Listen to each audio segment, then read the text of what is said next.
जय जिनेंद्र। आत्मा चैनल देख रहे सभी दर्शकों का स्वागत है। मैं राजेश मेहरा। आइए एक नजर डालते हैं आज के धार्मिक और सामाजिक समाचारों पर। आम आदमी पार्टी ने स्कॉलरशिप के मुद्दे पर 5 दिनों से जारी भूख हड़ताल रंग लाई, जिसके चलते कैप्टन सरकार ने कैबिनेट मीटिंग कर अपने हिस्से के 40% पैसों को रिलीज करने का ऐलान कर दिया है। आपको बता दें कि आम आदमी पार्टी के एससी विंग की तरफ से स्कॉलरशिप घोटाले को लेकर पूरे राज्य में कैप्टन सरकार के खिलाफ पिछले 5 दिनों से भूख हड़ताल कर रहे थे। आज भूख हड़ताल पर बैठे पार्टी नेताओं को उनकी जीत बताते हुए विशेष तौर पर पहुंचे आम आदमी पार्टी पंजाब प्रधान भगवंत मान ने उनको जूस पिलाकर हड़ताल समाप्त की। उन्होंने सरकार को फटकार लगाते हुए कहा कि जब तक मंत्री धर्मसोत को बर्खास्त नहीं कर उन पर कानूनी कार्रवाई नहीं की जाती, तब तक हमारा विरोध जारी रहेगा। पंजाब विधानसभा के नेता प्रतिपक्ष Harpal Singh Cheema, MLA principal Budhram, international kabaddi खिलाड़ी गुरलाल घनौर, एमएलए सर्वजीत मानुके समेत कई नेता लुधियाना एससी विंग यूनिट को प्रेरित और समर्थन करने के लिए धरना स्थल पर पहुंचे थे। इस मौके पंजाब प्रधान भगवंत मान का और कुछ क्या कहना है, आइए सुनते हैं। सरकार ने स्कॉलरशिप की राशि जारी कर दी है, तो हुण अगली रणनीति की रहेगी? देखो, पहली गल तो साडे आम आदमी पार्टी के जिहड़े संघर्षी योधे ने जिन्हों ने मरण वर्त रखा लुधियाने भी पंजाब के अलग अलग जगह ते कि गरीब दलित ते पिछड़े वर्ग के जिहड़े विद्यार्थी ने उन्हां दा जिहड़ा वजीफा है वो पंजाब गौरमेंट जिहड़ी है वो डकार गई सी, वो दब गए सी। सब तो पहले तो यह जारी करना हो 40% जो लगभग 200 करोड़ के करीब बनता है, ये साडी आम आदमी पार्टी की बहुत वड्डी जित है, साडे संघर्ष की जित है। मैं सारे साडे जिहड़े अहुदेदार, साडे जिहड़े वलंटियर जिन्हों ने मरण वर्त रखा, भुख हड़ताल की इन दिनों तो, मैं उन्होंने बधाई देनी चाहना। नंबर 2 ते पंजाब सरकार द्वारा ये कहना कि हाँ असी 40% अपने कोटे की किश्त जी है वो दे देंगे, तो यह मतलब वो मन गए कि हाँ पंजाब के कोटे की जी किश्त है वो रही सी। पार्लीमेंट के भी मैं बोलिया सी, सेंटर कहता असी किश्त पैसे देते, पंजाब ने नहीं दिते, पंजाब कहता असी देते, सेंटर ने दिते। सो एक तो ये कैप्टन का झूठ सामने आ गया ये। नंबर 2 ते ये सिर्फ स्कॉलरशिप तक सीमित नहीं। एक पासे तो ये गौरमेंट कहती असी बड़े बड़े वादे किए इन्होंने, घर नौकरियां दे 5-5 मरलियां के प्लाट दे 2500 रुपया बुढ़ापा पेंशन दे, ते दूजे पासे नौकरियां देने के मामले च बंदे कौन आते हैं अगे, MLA के पुत पोते, 3 घर नौकरियां मिलियां हुण तक। कि सिर्फ उन्होंने घर ही तरस आया इन्होंने कैप्टन नूं कि जेड़े पंजाब के नौजवान टैंकियां ते जड़े बैठे ने मुंडे कुड़ियां नौकरियां मंगते हैं, भाखड़ा नहर च छाला मार के खुदकुशियां करने की कोशिश करते हैं कि सानू नौकरी दो। सल्फास खांदा है, कोई सड़कों पर बैठे, सारे सड़कों पर बैठे पंजाब। किसान जिहड़े ने वो दिल्ली के बार्डर पर बैठे, उन्होंने कदे तरस नहीं आया, उन्होंने कदे तरस नहीं आया कैप्टन साहब नूं। सो मैं बधाई देनी चाहूँगा साडी पार्टी की लीडरशिप नूं, उन्होंने जिहड़े वलंटियर ने योधे जिहड़े जिन्होंने मरण वर्त रख के सरकार के कंन जिहड़े ने थोड़े जे खुले ने। पहले असी कैप्टन साहब के घर के अगे गए सीगे, ग्यासपुरा जी भी गए सी, चीमा साहब भी गए सी, सारे विधायक, उत्थों सानू गिरफ्तार कर लिया, असी इत्थे आके बह गए। सो उस तो बाद सरकार ते प्रैशर बनया, उन्होंने फटाफट कैबिनेट बुलाई तो कल फैसला लिया कि असी पैसे देवांगे। असी एक होर तुहाडे जरिए ये दसना चाहुंदे कि आम आदमी पार्टी विरोधी धिर है, विरोधी धिर चौकीदार वांगू हुंदी है, ਉਹਦਾ ਕੰਮ ਹੁੰਦਾ ਜਾਗਦੇ ਰਹੋ, ਉਹਦਾ ਹੋਕਾ ਦੇਣਾ। ਅਸੀਂ ਸਰਕਾਰ ਨੂੰ ਸੌਣ ਨਹੀਂ ਦੇਣਾ। ਅਸੀਂ ਸਰਕਾਰ ਭਵਿੱਖ ਦੇ ਵਿੱਚ ਵੀ ਕੋਈ ਵੀ ਇਹੋ ਜਿਹਾ ਧੱਕਾ ਕਰਦੀ ਹੈ ਸਰਕਾਰ ਤਾਂ ਅਸੀਂ ਲੋਕਾਂ ਦੇ ਨਾਲ ਖੜਾਂਗੇ, ਦਲਿਤ ਗਰੀਬਾਂ ਦੇ ਨਾਲ ਖੜਾਂਗੇ, ਕਿਸਾਨਾਂ ਦੇ ਨਾਲ ਖੜਾਂਗੇ, ਮੁਲਾਜ਼ਮਾਂ ਦੇ ਨਾਲ ਖੜਾਂਗੇ, ਸਫਾਈ ਕਰਮਚਾਰੀਆਂ ਦੇ ਨਾਲ, ਹਰ ਵਰਗ ਦੇ ਨਾਲ ਖੜਾਂਗੇ। ਤੇ ਇੱਕ ਮੈਂ ਹੋਰ ਐਲਾਨ ਕਰਨਾ ਚਾਹੁੰਦਾ, ਸਾਧੂ ਸਿੰਘ ਧਰਮਸੋ ਜਿਹੜੇ ਇਹਨਾਂ ਦਾ ਮਿਨਿਸਟਰ ਹੈ, ਜਿਹੜਾ 68 ਕਰੋੜ ਰੁਪਇਆ ਜ਼ਬਤ ਕਰ ਗਿਆ, 68 ਕਰੋੜ ਰੁਪਇਆ ਖਾ ਗਿਆ ਵजीफे ਦਾ, ਜਿਹਨੂੰ ਕਿ ਇਹਨਾਂ ਦੇ ਉਹਦੇ ਆਪਣੇ ਮਹਿਕਮੇ ਦੇ ਵੱਡੇ ਅਫਸਰਾਂ ਨੇ ਇਹ ਗੱਲ ਕੱਢੀ ਹੈ। ਜੇ ਪੰਜਾਬ ਸਰਕਾਰ ਉਹਨੂੰ ਬਰਖਾਸਤ ਨਹੀਂ ਕਰਦੀ, ਉਹਨੂੰ गिरफ्तार नहीं करती, उन्होंने परचा नहीं होंदा। असी उन्हें ये वार्निंग देनी चाहते हैं, मैमोरेंडम ये अल्टीमेटम देना चाहते हैं गौरमेंट नूं कि जे ਅਗਲੇ ਆਉਣ ਵਾਲੇ ਦਿਨਾਂ 'ਚ ਸਾਧੂ ਸਿੱਖ ਧਰਮ ਸੋਖੋਰਾਂ ਨੂੰ ਬਰਖਾਸਤ ਨਹੀਂ ਕੀਤਾ ਜਾਂਦਾ ਮੰਤਰੀ ਮੰਡਲ 'ਚੋਂ ਤੇ ਉਹਨਾਂ ਤੇ ਪਰਚਾ ਦਰਜ ਕਰਕੇ ਗ੍ਰਿਫਤਾਰ ਨਹੀਂ ਕੀਤਾ ਜਾਂਦਾ ਤਾਂ ਆਮ ਆਦਮੀ ਪਾਰਟੀ ਆਉਣ ਵਾਲੇ ਦਿਨਾਂ 'ਚ ਬਹੁਤ ਵੱਡਾ ਇੱਕ ਜਨ ਅੰਦੋਲਨ ਸ਼ੁਰੂ ਕਰੂ ਸਾਰੇ ਪੰਜਾਬ ਦੇ ਵਿੱਚ। ਛੇਵਾਂ ਪੇ ਕਮਿਸ਼ਨ ਲਾਗੂ ਕਰ ਦਿੱਤਾ ਗਿਆ ਵਾ, ਮੁਲਾਜ਼ਮਾਂ ਨੂੰ ਪੱਕੇ ਕਰ ਦਿੱਤਾ ਜਾ ਰਿਹਾ ਵਾ। ਚੁਣਾਵੀ ਵਾਅਦਾ ਦੇਖੋ ਕੈਪਟਨ ਸਾਹਿਬ ਕਹਿੰਦੇ ਤਰਸ ਦੇ ਆਧਾਰ ਤੇ ਨੌਕਰੀਆਂ ਦਿੱਤੀਆਂ ਨੇ। ਕੀ ਤਰਸ ਸਿਰਫ 2 ਪਰਿਵਾਰਾਂ ਦੇ ਆਏ ਇਹਨਾਂ ਨੂੰ, ਉਹ ਵੀ 34 ਸਾਲ ਬਾਅਦ? ਇਸੇ ਹਾਲਾਤਾਂ ਦੇ ਵਿੱਚ ਉਸ ਦੌਰ ਦੇ ਵਿੱਚ ਹੋਰ ਵੀ ਬਹੁਤ ਸਾਰੇ ਲੋਕ ਜਿਹੜੇ ਨੇ ਉਹ ਉਹਨਾਂ ਦੇ ਘਰੇ ਜਿਹੜੇ ਉਹਨਾਂ ਦੇ ਪਰਿਵਾਰ ਦੇ ਜਿਹੜੇ ਉਹਨਾਂ ਦੀਆਂ ਜਾਨਾਂ ਗਈਆਂ ਨੇ ਉਹਨਾਂ ਤੇ ਕੋਈ ਤਰਸ ਨਹੀਂ ਆਇਆ। ਸੋ ਫਿਰ ਤੁਸੀਂ ਸਕੂਲ ਤੁਸੀਂ ਯੂਨੀਵਰਸਿਟੀਆਂ ਕਾਹਦੇ ਵਾਸਤੇ ਬਣਾਈਆਂ ਨੇ? ਜੇ ਤੁਸੀਂ ਨੌਕਰੀ 2 ਦੇਣੀ ਹੈ 3 ਦੇਣੀ ਹੈ, ਆਪਣਿਆਂ ਨੂੰ ਗੱਫੇ ਲੋਕਾਂ ਨੂੰ ਧੱਕੇ, ਬੇਰੁਜ਼ਗਾਰ ਮਹਿਲਾ ਮੂਹਰੇ ਜਾਣ ਪਟਿਆਲੇ ਜਾਂ ਸਿਸਮਾਂ ਦੇ ਮਹਿਲ ਮੂਹਰੇ ਜਾਣ, ਉੱਥੇ ਡਾਂਗਾ ਪੈਂਦੀਆਂ ਨੇ, ਉੱਥੇ ਅਥਰੂ ਗੈਸ ਦੇ ਗੋਲੇ, ਉੱਥੇ ਪਾਣੀ ਦੀਆਂ ਬਸ਼ਾਰਾਂ ਤੇ ਕੈਬਨਿਟ 'ਚ ਬਹਿ ਕੇ ਆਪਦੇ ਐਮਐਲਏ ਦੇ ਪੁੱਤ ਪੋਤਿਆਂ ਨੂੰ ਨੌਕਰੀਆਂ ਦਿੱਤੀਆਂ ਜਾ ਰਹੀਆਂ। ਇਲੈਕਸ਼ਨ ਨੇੜੇ ਆ ਗਏ ਨੇ, ਛੇਵਾਂ ਪੇ ਕਮਿਸ਼ਨ ਲਾਗੂ ਕਰ ਦਿੱਤਾ ਇਹ ਤਾਂ ਹੁਣ ਲੋਲੀਪੌਪ ਨੇ, ਇਹ ਤਾਂ ਲੋਲੀਪੌਪ ਨੇ। ਜਦੋਂ ਤੱਕ ਉਹ ਫੈਸਲੇ ਹੋਣਗੇ, ਜਦੋਂ ਤੱਕ ਉਹ ਕਾਗਜ਼ੀ ਕਾਰਵਾਈਆਂ ਪੂਰੀਆਂ ਹੋਣਗੀਆਂ, ਉਦੋਂ ਤੱਕ ਤਾਂ ਪੰਜਾਬ ਸਰਕਾਰ ਦੇ ਕੋਲੇ ਪਾਵਰ ਹੀ ਨਹੀਂ ਰਹਿਣੀ ਇਸ ਇਹ ਕੰਮ ਕਰਨ ਦੀ। ਇਹ ਜਾਂਦੇ ਜਾਂਦੇ ਹੁਣ ਇੱਕ ਮਤਲਬ ਖਾਨਾ ਪੂਰਤੀ ਕਰ ਰਹੇ ਮਿਲਖਾ ਸਿੰਘ ਜੀ ਦੀ ਡੈਥ ਹੋਈ ਹੈ। ਦੇਖੋ ਮਿਲਖਾ ਸਿੰਘ ਜੀ ਇਕੱਲੇ ਪੰਜਾਬ ਦੇ ਨਹੀਂ, ਪੂਰੀ ਦੁਨੀਆ ਦੇ ਵਿੱਚ ਜਿਹੜੇ ਐਥਲੀਟ ਨੇ, ਜਿਹੜੇ ਦੌੜਾਕ ਨੇ, ਜਿਹੜੇ ਉਹਨਾਂ ਵਾਸਤੇ ਰੋਲ ਮਾਡਲ ਨੇ, ਉਹ ਸੋ ਅੱਜ ਉਹਨਾਂ ਦਾ ਚਲੇ ਜਾਣਾ ਬਹੁਤ ਵੱਡਾ ਘਾਟਾ ਹੈ, ਖਾਸ ਤੌਰ ਤੇ ਸਪੋਰਟਸ ਜਗਤ ਨੂੰ। ਮਿਲਖਾ ਸਿੰਘ ਨੇ ਜਿਸ ਗਰੀਬੀ 'ਚੋਂ ਉੱਠ ਕੇ ਪ੍ਰਾਪਤੀਆਂ ਕੀਤੀਆਂ, ਉਹ ਬਹੁਤ ਸਾਰੇ ਆਉਣ ਵਾਲੀਆਂ ਪੀੜ੍ਹੀਆਂ ਲਈ ਵੀ ਪ੍ਰੇਰਨਾ ਦਿੰਦਾ ਰਹੂ। ਮਾਨ ਸਾਹਿਬ ਪੈਟਰੋਲ ਡੀਜ਼ਲ ਦੇ ਰੇਟ ਪੰਜਾਬ ਵਿੱਚ ਬਹੁਤ ਸਾਰਾ ਟੈਕਸ ਆ, ਕਾਂਗਰਸ ਚਾਹੇ ਪ੍ਰੋਟੈਸਟ ਕਰ ਰਹੀ ਹੈ ਬੀਜੇਪੀ ਦੇ ਖਿਲਾਫ, ਪਰ ਪੰਜਾਬ 'ਚ ਵੀ ਬਹੁਤ ਸਾਰਾ ਟੈਕਸ ਹੈਗਾ। ਦੇਖੋ ਗੱਲ ਇਹ ਹੈ ਕਿ ਇੱਕ ਪਾਸੇ ਤਾਂ ਹੋਈ ਇਹ ਨਾਰਾ ਦਿੱਤਾ ਸੀ ਬਹੁਤ ਹੋਈ ਮਹਿੰਗਾਈ ਕੀ ਮਾਰ, ਅਬ ਕੀ ਵਾਰ ਬੀਜੇਪੀ ਸਰਕਾਰ, ਤੇ ਹੁਣ 100 ਰੁਪਏ ਤੋਂ ਡੀਜ਼ਲ ਤੇ ਪੈਟਰੋਲ ਦੋਨੋਂ ਟੱਪ ਗਏ ਤੇ ਕਹਿੰਦੇ ਦੇਸ਼ ਦੇ ਵਿਕਾਸ ਵਾਸਤੇ ਹੈ। ਇਹਦੇ ਨਾਲ ਕੀ ਵਿਕਾਸ ਕਰੋਗੇ? ਇਹਦੇ ਨਾਲ ਕਾਹਦਾ ਵਿਕਾਸ ਹੋ ਰਿਹਾ? ਦੂਜੇ ਪਾਸੇ ਪ੍ਰਾਈਮ ਮਿਨਿਸਟਰ ਜਿਹੜਾ ਕੇਅਰ ਫੰਡ ਹੈ ਉਹਦਾ ਕੋਈ ਹਿਸਾਬ ਨਹੀਂ ਹੈਗਾ। ਕਰੋੜਾਂ ਰੁਪਏ ਜਿਹੜੇ ਨੇ ਉਹ ਅਰਬਾਂ ਰੁਪਏ ਜਿਹੜੇ ਆਪਦੀਆਂ ਨਵੀਆਂ ਪਾਰਲੀਮੈਂਟ ਤੇ ਆਪਦੇ ਮਹਿਲ ਬਣਾਉਣ ਤੇ ਲੱਗੇ ਹੋਏ ਨੇ, ਤੇ ਲੋਕ ਜਿਹੜੇ ਨੇ ਉਹ ਰੇੜੀਆਂ ਵਾਲੇ, ਗਰੀਬ, ਜਿਹੜੇ ਆਮ ਦੁਕਾਨਦਾਰ, ਛੋਟੇ ਵਪਾਰੀ, ਉਹ ਕਰੋਨਾ ਦੀ ਮਾਰ ਦੇ ਨਾਲ ਬਿਜ਼ਨਸ ਦੀ ਮਾਰ ਜਿਹੜੀ ਉਹ ਚੱਲ ਰਹੀ ਹੈ। ਪਾਰਟੀ ਛੱਡ ਕੇ ਜਿਹੜੇ ਵਿਧਾਇਕ ਜਿਹੜੇ ਦੂਜੀ ਪਾਰਟੀਆਂ ਜਾ ਰਹੇ ਨੇ, ਕਾਂਗਰਸ ਜਾ ਰਹੇ, ਅਕਾਲੀ ਦਲ ਜਾ ਰਹੇ ਨੇ। ਪੰਜਾਬ ਏਕਤਾ ਪਾਰਟੀ ਦੇ ਸੀ ਉਹ, ਤੁਹਾਨੂੰ ਪਤਾ ਹੈ? ਸੁਖਪਾਲ ਸਿੰਘ ਖਹਿਰਾ ਬਠਿੰਡੇ ਤੋਂ ਪੰਜਾਬ ਏਕਤਾ ਪਾਰਟੀ ਵੱਲੋਂ ਆਪਣੇ ਚੋਣ ਨਿਸ਼ਾਨ ਤੇ ਚੋਣ ਲੜੇ ਸੀ, ਠੀਕ ਹੈ ਜੀ।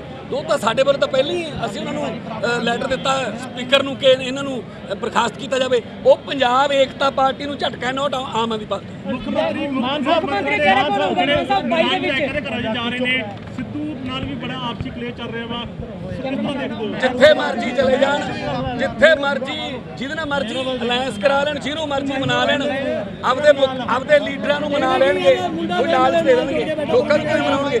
ਪੰਜਾਬ ਦੀ ਜਨਤਾ ਬਹੁਤ ਬੁਰੇ ਤਰੀਕੇ ਨਾਲ ਅਕਾਲੀ ਦਲ ਤੇ ਕਾਂਗਰਸ ਦੇ ਖਿਲਾਫ ਹੈ, ਨਫ਼ਰਤ ਕਰਦੀ ਹੈ। ਜੋ ਧੋਖੇ ਉਹਨਾਂ ਨੇ ਕੀਤੇ ਨੇ ਲੋਕ ਨਹੀਂ ਮੰਨਣੇ, ਆਪਦੇ ਲੀਡਰਾਂ ਨੂੰ ਜਿਹਨੇ ਮੰਨਣਾ ਕਰਾਂਗੇ ਜੀ, ਅਨਾਉਂਸ ਕਰਾਂਗੇ। ਮਾਨ ਸਾਹਿਬ ਸਿੱਧੂ ਕੋਲ ਨਾਰਾਜ਼, ਸਿੱਧੂ ਨਾਲ ਕੋਈ ਗੱਲਬਾਤ ਤੁਹਾਡੀ ਕਰ ਰਹੀ ਹੈ? ਨਹੀਂ, ਸਾਡੇ ਨਾਲ ਕੋਈ ਗੱਲਬਾਤ ਨਹੀਂ ਹੋਈ, ਤੁਸੀਂ ਗੱਲ ਕਰ ਲਓ ਉਹਨਾਂ ਨਾਲ, ਸਾਡੇ ਨਾਲ ਹਜੇ ਕੋਈ ਗੱਲ ਨਹੀਂ ਹੋਈ। ਉਹ ਉਹਨਾਂ ਦਾ ਆਪਸੀ ਜਿਹੜਾ ਪਾਰਟੀ ਉਹ ਕਲੇਸ਼ ਚੱਲ ਰਿਹਾ, ਪਤਾ ਨਹੀਂ ਉਹ ਆਪਕੇ ਤੁਸੀਂ ਕੋਈ ਜਰੀਆ ਬਣਾਉਣਾ ਚਾਹੋਗੇ ਕਿ ਜਰੀਆ ਬਣਾਉਣਾ ਚਾਹੋਗੇ ਸਿੱਧੂ ਨਹੀਂ? ਅਸੀਂ ਤਾਂ ਮੈਂ ਹਜੇ ਸਾਡੇ ਨਾਲ ਵੱਲੋਂ ਕੋਈ ਗੱਲ ਨਹੀਂ ਚੱਲ ਰਹੀ, ਨਾ ਹੀ ਹਾਈ ਲੈਵਲ ਤੇ ਨਾ ਹੀ ਪੰਜਾਬ, ठीक है। पंजाब मंत्रिमंडल की बैठक में विधायकों के पुत्रों को नौकरी देने पर पंजाब की सियासत गर्मा गई है। आज यूथ श्रोमणी अकाली दल ने सरकार द्वारा तरस के आधार पर दी गई इन नौकरियों का विरोध करते हुए पंजाब के सभी बड़े शहरों में धरने प्रदर्शन किए, जिसके चलते आज लुधियाना में भी अकाली दल यूथ नेताओं ने जगरांव ब्रिज पर पंजाब युवा प्रधान बंटी रमाना की अध्यक्षता में धरना प्रदर्शन दिया और एक प्रेस वार्ता में खुलासा करते हुए कहा कि कैप्टन ने जो नौकरियां अपनी कुर्सी बचाने के लिए रिश्वत के तौर पर दी हैं और उन्होंने कहा कि इनको हम मानजोग अदालत में चैलेंज भी करेंगे और पंजाब के बेरोजगार युवाओं के लिए लड़ाई लड़ेंगे। आइए सुनते हैं पंजाब युवा प्रधान बंटी रमाना ने और कुछ क्या कहा। बहुत ही अफसोसनाक, बहुत ही माड़े पद्धर की राजनीति, बहुत ही गिरी हुई राजनीति जिहड़ी कांग्रेस पार्टी ने की है ते जिहड़ा पंजाब के नौजवानों नाल कोझा मजाक ही नहीं ਪੰਜਾਬ ਦੇ ਨੌਜਵਾਨਾਂ ਦੀ ਪਿੱਠ ਦੇ ਵਿੱਚ ਛੁਰਾ ਮਾਰਿਆ ਹੈ। ਮੈਂ ਜ਼ਿਕਰ ਕਰ ਰਿਹਾ ਜਿਹੜਾ ਕੱਲ ਪੰਜਾਬ ਦੀ ਕੈਬਨਿਟ ਦੇ ਵਿੱਚ ਡਿਸੀਜਨ ਹੋਇਆ ਹੈ, ਪੰਜਾਬ ਦੀ ਅਫਸਰਸ਼ਾਹੀ ਨੂੰ, ਬਿਊਰੋਕ੍ਰੇਸੀ ਨੂੰ ਓਵਰਰੂਲ ਕਰਕੇ 2 ਨੌਕਰੀਆਂ ਪੰਜਾਬ ਦੀ ਕੈਬਨਿਟ ਨੇ ਕੱਲ ਦਿੱਤੀਆਂ। ਇੱਕ ਨੌਕਰੀ ਪਹਿਲਾਂ ਦੇ ਚੁੱਕੇ ਸੀ, ਬੇਅੰਤ ਸਿੰਘ ਦੇ ਪਰਿਵਾਰ 'ਚ ਰਵਨੀਤ ਬਿੱਟੂ ਦੇ ਛੋਟੇ ਭਾਈ ਨੂੰ ਡਿਪਟੀ ਲਾਇਆ ਸੀ। ਕੱਲ 2 ਨੌਕਰੀਆਂ ਦਿੱਤੀਆਂ, ਫਤਿਹ ਜੰਗ ਬਾਜਵੇ ਦੇ ਬੇਟੇ ਨੂੰ ਇੰਸਪੈਕਟਰ ਲਾਇਆ ਤੇ ਰਕੇਸ਼ ਪਾਂਡੇ ਦੇ ਬੇਟੇ ਨੂੰ ਨਾਇਬ ਤਹਿਸੀਲਦਾਰ ਲਾਇਆ। ਉਹਦੀ ਗਰਾਊਂਡ ਕੀ ਲਿੱਤੀ ਹੈ ਇਹਨਾਂ ਨੇ ਕਿ ਇਹ ਜਿਹੜੇ ਦੋਵੇਂ ਪਰਿਵਾਰ ਹੈ, ਦੋਵੇਂ ਬੱਚੇ ਹੈ ਜਿਹੜੇ, ਇਹਨਾਂ ਦੇ ਗ੍ਰੈਂਡਫਾਦਰਸ ਦੀ ਕੁਰਬਾਨੀ ਹੈ ਤੇ ਉਸ ਕਰਕੇ ਕੰਪੈਸ਼ਨੇਟ ਗਰਾਊਂਡਸ ਦੇ ਉੱਤੇ ਇਹਨਾਂ ਨੂੰ ਜੌਬ ਦਿੱਤੀ ਜਾਂਦੀ ਹੈ। ਤੁਸੀਂ ਇਹ ਵੇਖੋ, ਦੋਵਾਂ ਦੇ ਬਜ਼ੁਰਗ 1987 ਦੇ ਵਿੱਚ ਦੋਵਾਂ ਦੀ ਡੈਥ ਹੋਈ। ਕਿੰਨਾ ਕਾਰਨਾਂ ਕਰਕੇ ਹੋਈ ਉਹਦੇ ਤੇ ਮੈਂ ਫੇਰ ਆਉਂਗਾ, ਪਰ ਜਦੋਂ ਉਹ ਡੈਥ ਹੋਈ ਸੀ ਉਦੋਂ ਤਾਂ ਇਹ ਜੰਮੇ ਵੀ ਨਹੀਂ ਸੀ, 34 ਸਾਲ ਪਹਿਲਾਂ ਦੀ ਗੱਲ ਹੈ।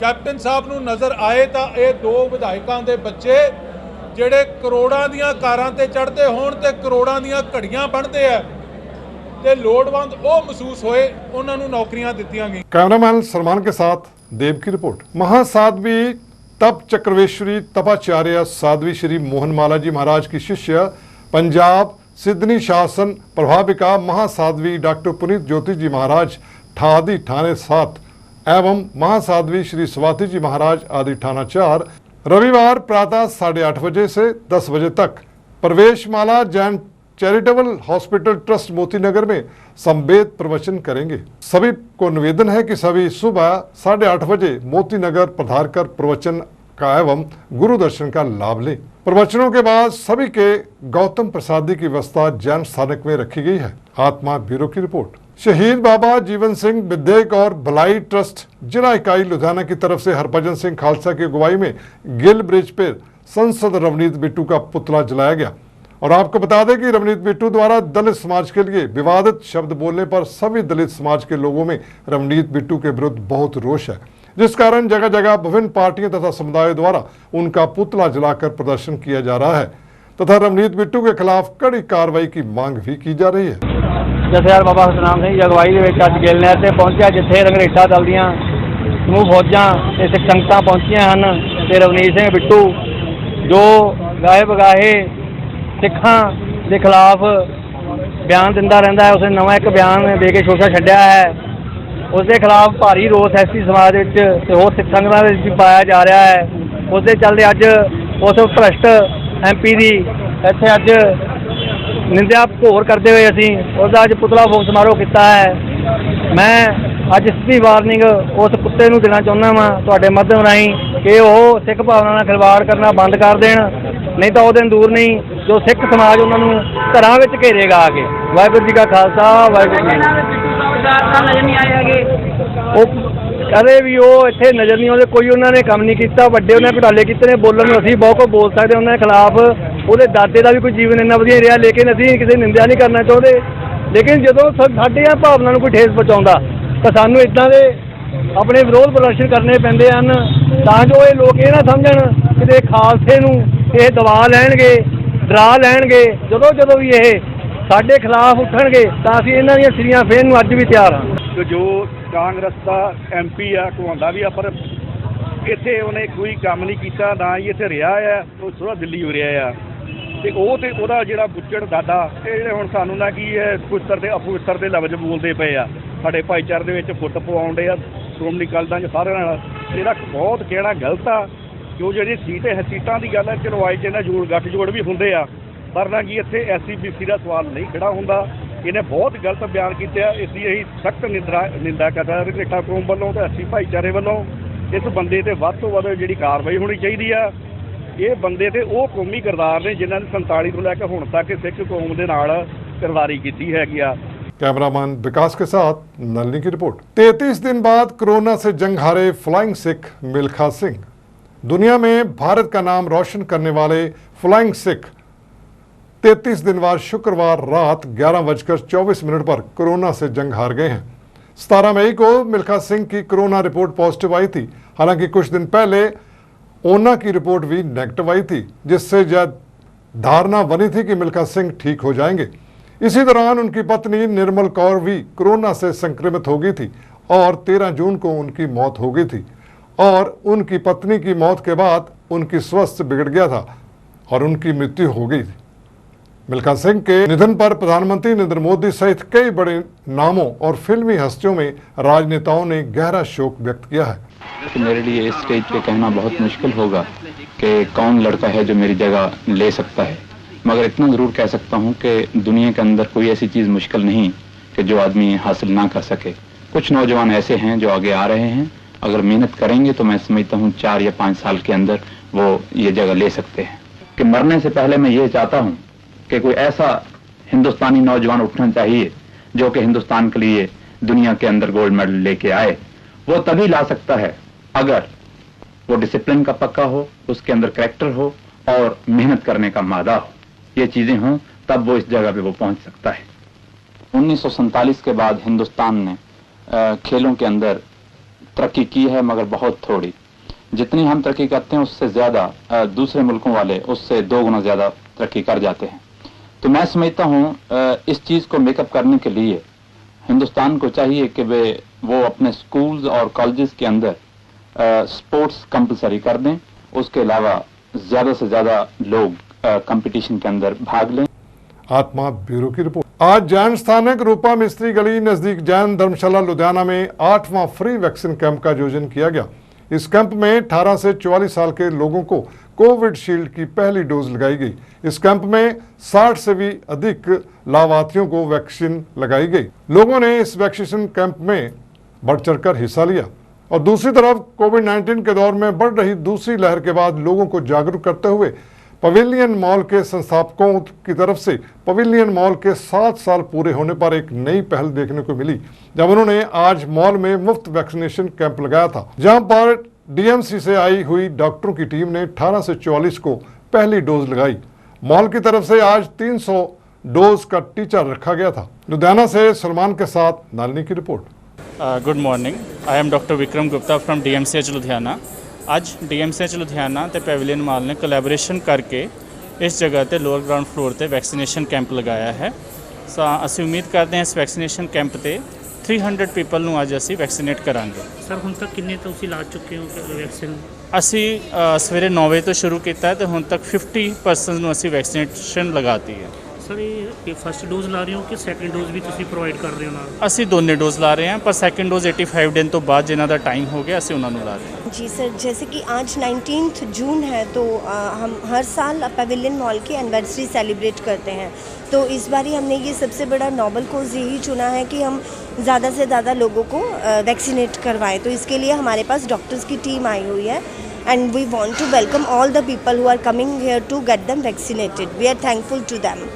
मैडम आज ये ਜਿਹੜਾ ਤੁਸੀਂ ਲਾ ਰਹੇ ਹੋ ਇਹ फ्री ऑफ कॉस्ट ला रहे हो? यस सर, ये हम बिल्कुल फ्री ऑफ कॉस्ट लगा रहे हैं। कस्टमर्स के लिए बिल्कुल फ्री ऑफ कॉस्ट है and we have purchase the injections from the doctors. आपने परचेज किया? जी सर, हमने परचेज किया है जी। कोई एज लिमिट तो नहीं रखी आज आपने पे? सर 18 प्लस की है एज लिमिट और फर्स्ट और सेकंड दोनों वैक्सीनेशन लग रही हैं जी।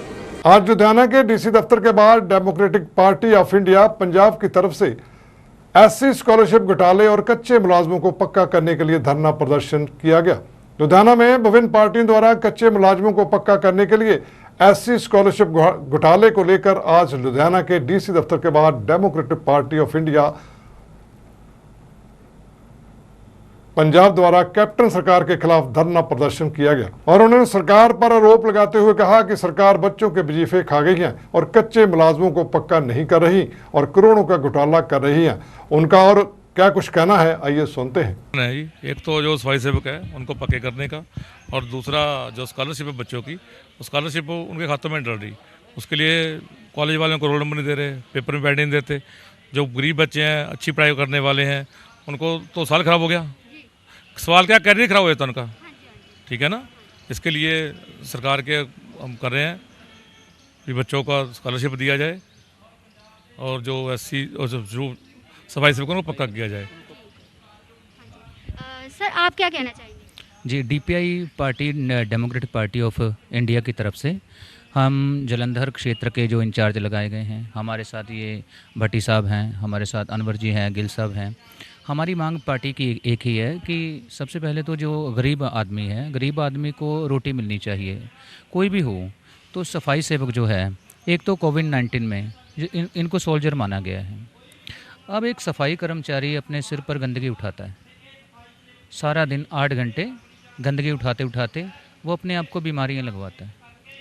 पहली बात तो ये पक्का नहीं है, यदि उसे पक्का नहीं है तो वो कच्चे मुलाजिम के तौर पर काम करता है सरकार के पास, जिसमें उन्हें 10,000 रुपया तनख्वाह मिलती है। 10,000 में वो अपना बच्चे पढ़ाना, अपनी रोटी, अपनी दवाई, अपना किराया, अपना मकान, इसमें कुछ भी पूरा नहीं कर सकता।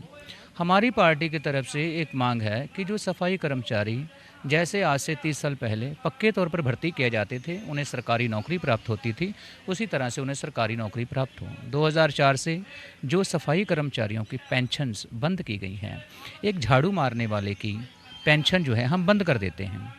एक जो लीडर है जिसके पास करोड़ों रुपया है, जिसके पास सब कुछ है, आर्थिक हालत अच्छी है, जिसकी 2-4 पीढ़ियाँ अच्छी तरह से खा सकती हैं, तो उनकी पेंशन एमएलए एमपीज़ हैं, उनकी पेंशन क्यों नहीं बंद की जाती?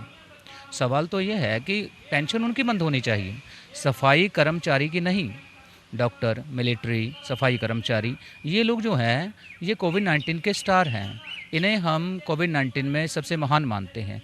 तो जो लोग हमें सफाई करते हैं, जो लोग गंदगी से बचाते हैं, जो लोग बीमारियों से बचाते हैं, हमें उनका ध्यान रखना चाहिए, सरकार को ध्यान रखना चाहिए, चाहे वो स्टेट सरकार है, चाहे वो केंद्र की सरकार है। दूसरी बात है कि जो बच्चे SC, scheduled caste, scheduled tribe, OBC, other backward classes, weaker section, यानी कि जो बिल्कुल गरीब लोग हैं, 4 श्रेणियों में इनको बांटा गया है।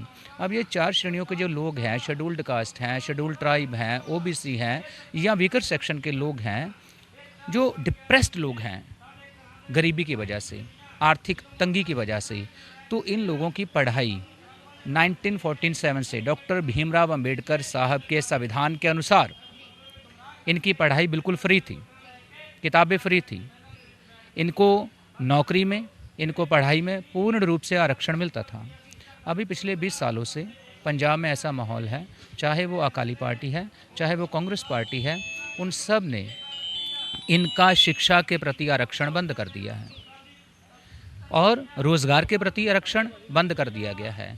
तो कृपा करके हमारी मांग ये है, हम लुधियाना में इसलिए आए हैं, DC साहब के पास आए हैं, हमने अपना मांग पत्र दिया है, सरकार को अपना एक संदेश भेजा है। वो इसलिए भेजा है क्योंकि ये हमारा जो मसला है, जो मुख्य मसला है, कि यही है कि एक गरीब आदमी का हक जो है, अधिकार जो है, उन्हें मिलना चाहिए।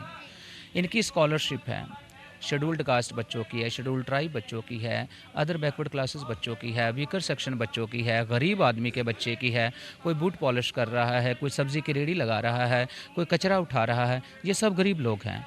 हम चाहते हैं कि इन सब का भला हो, इन सब को इनकी स्कॉलरशिप जो पिछले 20 साल से बंद है। आपको पता होगा कि जो स्कॉलरशिप है, पहली क्लास से लेकर 5वीं तक कम से कम 1500 से 2000, 5वीं से 10वीं तक जैसे जैसे क्लास बढ़ती है वैसे वैसे ये हज़ारों में जाने शुरू हो जाती हैं, 10-20 हज़ार। 10वीं से लेकर के फिर हम जो 12वीं तक हैं, कम से कम नहीं तो ये 12-15 हज़ार स्कॉलरशिप है। उससे आगे बढ़ेंगे तो कॉलेज में जाएंगे, तो जो यूनिवर्सिटी कॉलेज की स्कॉलरशिप है वो कम से कम नहीं तो 25 से 30 हज़ार है। अगर 1 साल की एक बच्चे की स्कॉलरशिप हम रखते हैं तो पंजाब में यदि लाखों बच्चे हैं तो इनकी केंद्र सरकार की तरफ से भेजी हुई स्कॉलरशिप कितने खरबों रुपए होगी, जिसका घोटाला पंजाब में हुआ है, जिसकी बात हमारे भट्टी साहब कर रहे हैं। नरेंद्र भट्टी जिस घोटाले की बात कर रहे हैं, जिस धर्म स्रोत की बात कर रहे हैं, वो एक मिनिस्टर है जो केंद्र सरकार की तरफ से आए हुए अरबों रुपए खा चुके, चट कर चुके और अपनी जेबें भर चुके।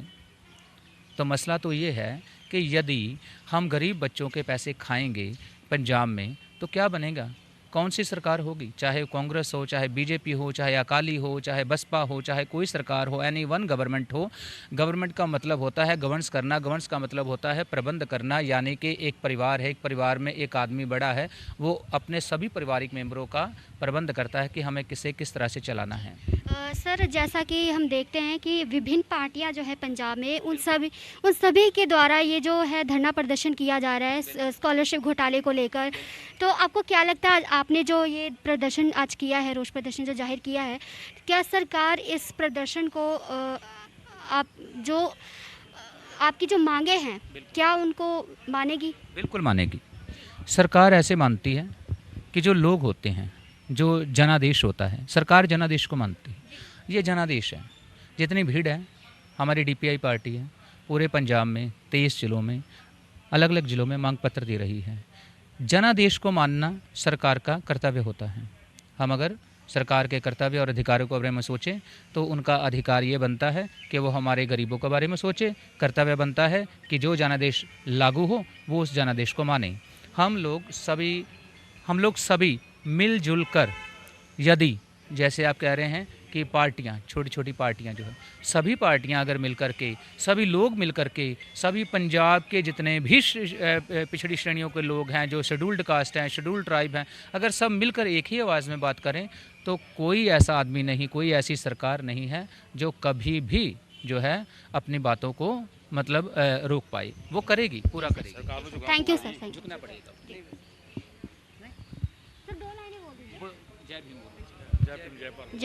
नमस्कार। जय भीम जय भारत। जय भीम जय भारत। बस जो कह दिया हमारे प्रधान ने, उन्होंने Mohan Lal Bains, general secretary DPI party Punjab. ਅੱਜ ਜੋ ਰੋਸ ਮਾਰਚ ਔਰ ਰੋਡ ਮਾਰਚ ਸਾਡੀ ਪਾਰਟੀ ਨੇ ਕੱਢਿਆ, ਉਹਦਾ ਮੇਨ ਮਕਸਦ ਸੀ ਸਫਾਈ ਕਰਮਚਾਰੀਆਂ ਦੀਆਂ ਮੰਗਾਂ ਨੂੰ ਮੰਨਣਾ, ਕਿਉਂਕਿ ਕੱਚੇ ਜਿਹੜੇ ਸਫਾਈ ਕਰਮਚਾਰੀ ਹੈ ਉਹਨਾਂ ਦੀ ਪੇਮੈਂਟ 4.5 ਜਾਂ 5 ਹਜ਼ਾਰ ਤੋਂ ਜ਼ਿਆਦਾ ਨਹੀਂ ਹੁੰਦੀ। ਇੱਕ ਮਿਨਿਸਟਰ 2,80,000 ਰੁਪਇਆ ਇੱਕ ਮਹੀਨੇ ਦੀ ਆਪਣੀ ਕਮਾਈ ਦੇ ਨਾਲ 2 ਮੈਂਬਰ 3 ਮੈਂਬਰ ਪਰਿਵਾਰ ਦੇ ਨਹੀਂ ਪਾਲ ਸਕਦੇ, ਤਾਂ ਸਫਾਈ ਕਰਮਚਾਰੀ 450 ਜਾਂ 500 ਰੁਪਏ ਦੇ ਵਿੱਚ ਆਪਣੇ 5 ਜਾਂ 6 ਮੈਂਬਰਾਂ ਦਾ ਢਿੱਡ ਨਹੀਂ ਭਰ ਸਕਦੇ। ਗਵਰਨਮੈਂਟ ਨੂੰ ਪਤਾ ਹੈ ਮੰਗਾਂ ਬਿਲਕੁਲ ਸਹੀ ਹੈ, ਜਾਇਜ਼ ਹੈ, ਲੇਕਿਨ ਉਹ ਮੰਨਣ ਵਾਸਤੇ ਤਿਆਰ ਨਹੀਂ ਹੈ। ਸਿਰਫ ਲੋਲੀਪੌਪ ਦੇ ਰਹੇ, ਕਾਨੂੰਨ ਵਿੱਚ ਸੰਸ਼ੋਧਨ ਕਰਾਂਗੇ, ਇਹ ਕਰਾਂਗੇ। ਕੈਪਟਨ ਸਾਹਿਬ ਕੀ ਸੰਸ਼ੋਧਨ ਕਰਨਗੇ? ਤੁਹਾਨੂੰ ਪਤਾ ਗੁਟਕਾ ਸਾਹਿਬ ਫੜ ਕੇ ਕੈਪਟਨ ਸਾਹਿਬ ਨੇ ਕਿੰਨੀਆਂ ਗੱਲਾਂ ਕਹੀਆਂ ਸੀ, ਕੋਈ ਗੱਲ ਉਹਨਾਂ ਦੀ ਪੂਰੀ ਹੋਈ ਹੈ? ਇਹ ਸਿਰਫ ਰਾਜੇ ਮਹਾਰਾਜੇ ਆ ਜਿਨ੍ਹਾਂ ਨੇ ਕਦੇ ਆਪਣੇ ਪੈਰ ਦੇ ਬੂਟਾਂ ਦੇ ਲੇਸ ਆਪਣੇ ਹੱਥ ਨਾਲ ਨਹੀਂ ਬੰਨੇ, ਉਹ ਦੂਸਰੇ ਗਰੀਬ ਆਦਮੀ ਦੀ ਬਾਂਹ ਕੀ ਫੜਨਗੇ? ਔਰ ਮੈਂ ਚਾਹਨਾ ਗਵਰਨਮੈਂਟ ਨੂੰ ਇਹਨਾਂ ਦੀਆਂ ਮੰਗਾਂ ਮੰਨਣੀਆਂ ਚਾਹੀਦੀਆਂ, ਨਹੀਂ ਤਾਂ ਸਾਡੀ ਪਾਰਟੀ ਹਾਈ ਲੈਵਲ ਦੇ ਉੱਪਰ ਡੂ ਐਂਡ ਡਾਈ ਦੇ ਉਹਦੇ ਸਿਸਟਮ ਦੇ ਉੱਪਰ ਚੱਲੇਗੀ, ਬਾਅਦ ਵਿੱਚ ਇਹਨਾਂ ਨੂੰ ਪਛਤਾਣਾ ਪਵੇਗਾ। ਜੈ ਭੀਮ ਜੈ ਭਾਰਤ। ਅੱਜ democratic party of India Punjab state the committee ਦੇ ਵੱਲੋਂ ਸਫਾਈ ਕਰਮਚਾਰੀਆਂ ਦੇ ਹੱਕ ਵਿੱਚ ਅਤੇ SC ST post matric scheme ਦੇ ਬਾਰੇ ਅੱਜ ਅਸੀਂ ਮਾਨਯੋਗ ਡਿਪਟੀ ਕਮਿਸ਼ਨਰ ਲੁਧਿਆਣਾ ਨੂੰ ਮੰਗ ਪੱਤਰ ਭਰ ਦਿੱਤਾ ਵਾ। ਔਰ ਉਸ ਦੇ ਵਿੱਚ ਜੋ ਮੇਨ ਸਾਡੀਆਂ ਮੰਗਾਂ ਵਾ ਵੀ ਹਰ ਇੱਕ ਮਹੀਨਾ ਲਗਭਗ ਸਫਾਈ ਜਿਹੜੇ ਕਰਮਚਾਰੀ ਆ ਵੀ ਸਭ ਤੋਂ ਯਾਨੀ ਕਿ ਜਦੋਂ ਕਿ ਇੱਕ ਆਰਮੀ ਆ, ਜਦੋਂ ਕੋਈ ਦੇਸ਼ ਕਿਸੇ ਅਟੈਕ ਕਰਦਾ ਉਦੋਂ ਫਾਈਟ ਕਰਦੇ ਆ, ਲੇਕਿਨ ਮੈਂ ਕਹਾਂਗਾ ਵੀ ਇਹ ਵੀ ਆਰਮੀ ਤੋਂ ਘੱਟ नहीं है ਜਿਹੜੇ ਇਹ सफाई ਜਿਹੜੇ कर्मचारी ਹੈਗੇ ਆ। कैमरामैन सलमान के साथ नलनी की रिपोर्ट। आज के धार्मिक और सामाजिक समाचार कल फिर हाजिर होंगे। अवधेश मेहरा को दें इजाजत। जय जिनेंद्र।